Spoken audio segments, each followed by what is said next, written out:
তো বন্ধুরা, আমি আসলাম বানেশ্বরের। ওনাদের বাড়ি ছিল আলকাস মিয়া, ওনারে সরকার ঘর দিছে।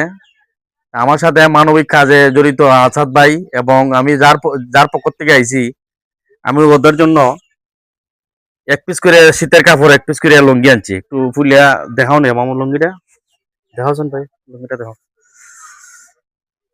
শীতের কাপড়টাও দেখাও, লুঙ্গিটাও দেখাও।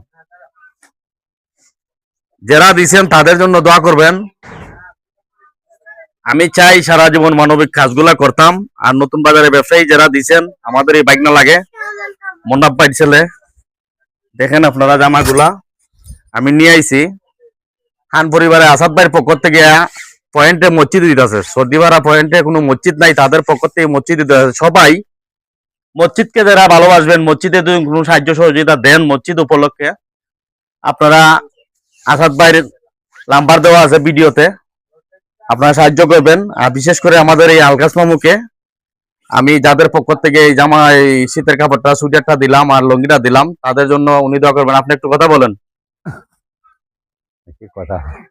আপনাদের এইটা পাইছেন, খুশি নি? হ্যাঁ, আমার লুঙ্গি আর খুশি আছে। আলহামদুলিল্লাহ কইতাই না, যেই তো তোমার বাইন্দা তুমি দেখে আমি কেন আইছি বান্ধব সাইকেলের তেল জ্বালাইয়া, তুমি তো শুক্রিয়া পালন করতাই। আলহামদুলিল্লাহ। বাগে যার মাধ্যমে ভাইছো আসাদ ভাই কোনে আপনার লাগে আমি লই আইছি বান্ধব। যে আসাতে বাগে আমি বিভিন্ন সময় যে এই আছে, যাই হোক সেই কথা আমি অন্য ভিডিও কইব না। তবে আপনার যদি কোনো সাহায্য সহযোগিতা দরকার হয়, আমি আপনার নাম্বারটা দিব। যদি কেউ বিভিন্ন জাতের পয়সা আছে, পিতা সিতা পয়সা বাটে যদি আপনি নেননি, তাহলে আপনার মোবাইলে তো হইব ইনশাল্লাহ। আমি আপনার নাম্বারটা ভিডিওতে দেবো।